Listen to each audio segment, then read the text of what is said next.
Hello and welcome to stocks पे चर्चा। अभी 50 डेज 50 स्टॉक्स वाले सीरीज में हमारा ये फिफ्थ वीडियो रहेगा और फिफ्थ स्टॉक रहेगा जो निफ्टी 50 में से हमने सेलेक्ट किया है, विच इज़ हिंदुस्तानी लीवर।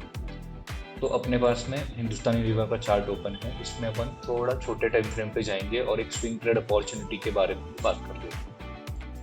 तो यहाँ पे क्या हो रहा है, हिंदुस्तानी लीवर जो है वो टेक्निकली एक सपोर्ट जोन के आसपास है, लॉन्ग टर्म पोर्टफोलियो में ऐड करने के लिए भी, और इसको आप एज अ स्विंग ट्रेड भी ले सकते हैं। तो स्विंग ट्रेड आपको जब लेना है तो उसके लिए थोड़ा सा अपन एनालाइज इसको ये कर रहे हैं कि करंटली जो है ये यहाँ पे एक हाइयर लो का स्ट्रक्चर बन रहा है, जिसको हम बुलिश या फिर पॉजिटिव प्राइस एक्शन स्ट्रक्चर भी बोलते हैं। तो अगर पॉजिटिव प्राइस एक्शन स्ट्रक्चर अगर यहाँ पे बन रहा है और अगर कल, आज तो छुट्टी है मार्केट को, बट अगर कल इसी रेंज के आसपास अगर मार्केट बुलिश साइन ऐसा कुछ दिखाता है तो हम हमारी जो पोजीशन है इसमें क्रिएट करेंगे। अगर यहाँ पे हम 2265 पे अगर क्रिएट कर रहे हैं हमारा पोजीशन, तो हमारा जो टारगेट रहेगा वो रहेगा करीब करीब 2350 रुपये का। ठीक है, 2350 रुपये का टारगेट रहेगा। और एक टारगेट रहेगा जो रहेगा हमारा, बट ये छोटा, बहुत छोटा टारगेट हो जाएगा, इसलिए इसको अपन सिंगल टारगेट ये कंसिडर करेंगे कि हमारा जो टारगेट है ये रहेगा 3.65% का टारगेट, 2350 रुपये के आसपास का। हमारा जो स्टॉप लॉस रहेगा वो रहेगा इस लेवल पे, जो कि रहेगा 2225 रुपये के करीब करीब। और हमारा जो एंट्री प्राइस हमें रखना है वो रखना है 2265 रुपये के आसपास के।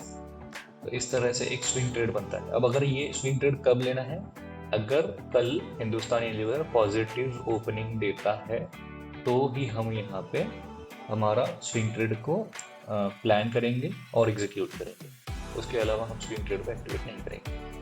अगर अपन लॉन्ग टर्म की बात करें तो लॉन्ग टर्म में हमें क्या दिखता है, लॉन्ग टर्म में हमें ये दिखता है कि यहाँ से अगर हम एक ट्रेंड लाइन फाइंड करते हैं, अब आप बोलेंगे यहीं से क्यों कर रहा हूँ, आप अगर यहाँ से ट्रेंड लाइन फाइंड करते हो और इससे ज्वाइन करते हो तो ये ट्रेंड लाइन जो है ये वैलिड नहीं है, बिकॉज यहाँ पे स्ट्रक्चर के बीच में से, प्राइस एक्शन के बीच में से ट्रेंड जा रहा है, तो इसलिए ये ट्रेंड लाइन वैलिड नहीं है।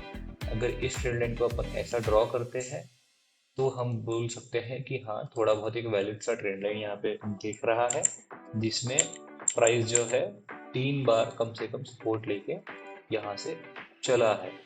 ठीक है, तो अब अगर इसको थोड़ा सा स्मॉलर टाइम फ्रेम पे आके ट्रेंड लाइन प्रॉपर बनी है क्या, इस चीज़ को देखना है, तो ठीक है, यहाँ पे ये बराबर प्रॉपर फॉर्मेशन हुआ है और यहाँ पे हमें स्कोप है थोड़ा सा फिल्ट्रेशन का। अगर राइट साइड में आके देखें तो ठीक है, ओके है, ओके। सो यहाँ पे आपने एक चीज़ अगर नोटिस की होगी कि टेक्निकल एनालिसिस में चार्ट पैटर्न्स होते हैं। Chart patterns for example M pattern बोलते हैं, कोई डबल टॉप बोलता है, कोई डब्लू बोलता है, कोई डबल बॉटम बोलता है। तो ये पैटर्न के नाम ध्यान में रखने से बेटर है इसकी साइकोलॉजी समझ लो। ठीक है, तो ये यहाँ पे एक डब्लू पैटर्न या फिर डबल बॉटम जैसा स्ट्रक्चर फॉर्म। अब डबल बॉटम की खासियत क्या है, उसका साइकोलॉजी क्या है प्राइस का, वो ध्यान में लेते हैं पहले तो, कि प्राइस जो है वो कंटिन्यूएशन में एक बेरिश फॉर्मेशन में चल रहा था। मतलब प्राइस जो है वो 31% नीचे गिर चुका था। अब 31% नीचे गिरने के बाद में अगर मान लेते हैं कि और इसमें मतलब यू कांट से एनीथिंग ना कि यहाँ पे अभी फॉल आना बंद हो जाएगा, यहाँ पे क्रैश होना बंद हो जाएगा, करेक्शन आना बंद हो जाएगा। तो बेसिकली डबल बॉटम का साइकोलॉजी ये है कि जब यह इतना बड़ा गिरावट अपने को प्राइस में दिख रही थी, उसके बाद में नेक्स्ट टाइम जो स्टॉक है वो इसका लो ना काटते हुए, जो प्रीवियस लो था उसके लो के नीचे ना ट्रेड करते हुए इसी के ऊपर ट्रेड करना शुरू कर देता है, विच मीन्स कि कहीं ना कहीं इस जोन में एक डिमांड है, स्ट्रॉन्ग डिमांड है, और इस जोन में लोग खरीदने के लिए इस प्राइसिंग पे रेडी है। इस वजह से ये इसके नीचे नहीं गया और यहीं से ऊपर जाना शुरू कर दिया।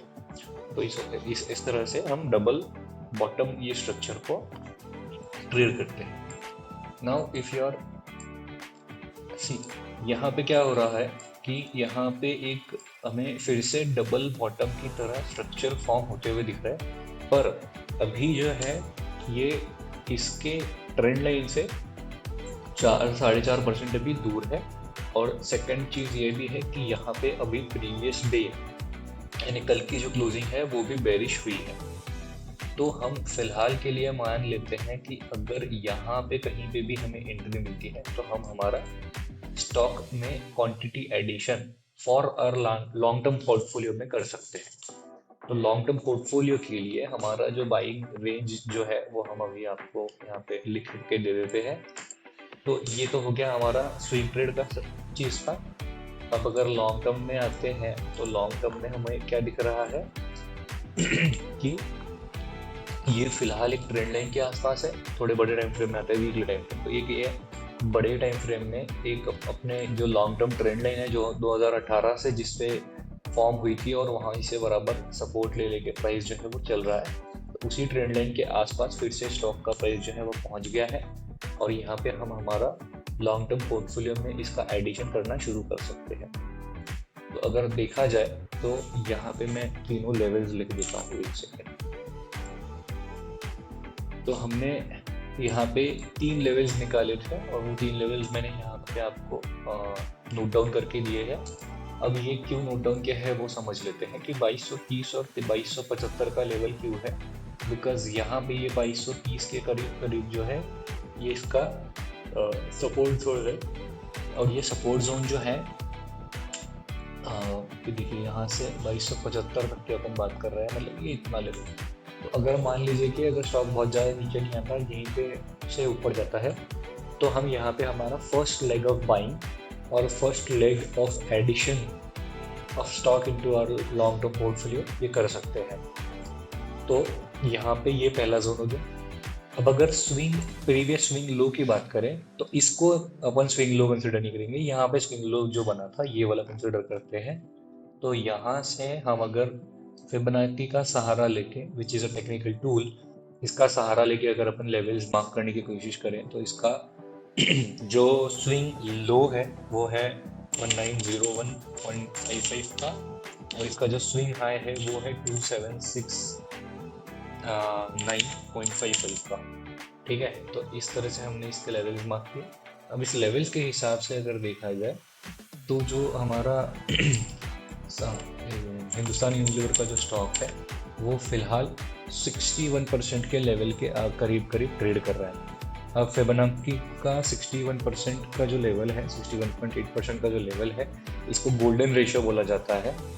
इसमें जनरली मैं बोल रहा हूँ जनरली इन रेंज में जब आता है स्टॉक 50% या फिर 61 लेवल पे तो ये माना जाता है कि यहाँ से एक बाउंस बैक जो है या फिर स्टॉक में अपवर्ड मूव देखने मिलेगा इफ एनी पॉजिटिव कैंडल का फॉर्मेशन होता है। फिलहाल के लिए मैं स्विंग ट्रेड वाला ये डिलीट करता हूँ। ठीक है, तो हम यहाँ पे अपना पोजीशन जो है वो बना सकते हैं और पहला जोन इसीलिए हमारा रहेगा 2230 से लेके 2275। सेकंड जोन जो हमारा रहेगा वो रहेगा जब ये ट्रेंड एग्जॉस्ट हो रहा है कंप्लीटली, विच विल बी 1910 से लेके 1950 का लेवल। अब 1910 से 1950 में क्यों बोल रहा हूँ, क्योंकि ये एक जोन है। ठीक है, ये इसका लोअर लेवल हो गया और यहाँ से तो ये अपना एक जोन रहेगा जो सपोर्ट जोन की तरह एक्ट करेगा।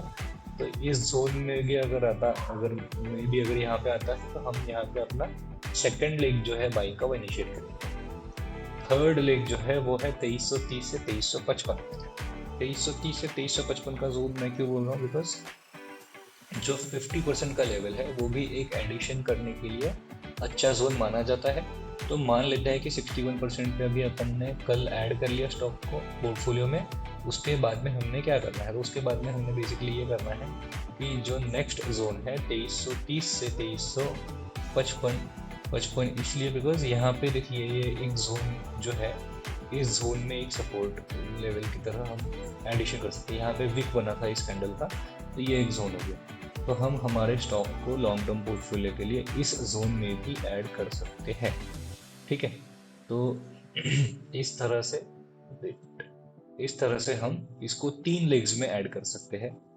और ये बेसिक चीज़ आपको टेक्निकल एनालिसिस और अपन ने जो फिबोनाची टूल है टेक्निकल एनालिसिस के लिए उसके मदद से फाइंड आउट किया है। अगर आपको कोई भी तरह क्वेश्चन है या कोई भी चीज़ है तो मेरा इंस्टाग्राम पेज का नाम है दी नॉन डायरेक्शनल ट्रेडर। आप वहाँ पे मुझे डीएम कर सकते हो एंड वहाँ पे आप आपके क्वेश्चंस पूछ सकते हो।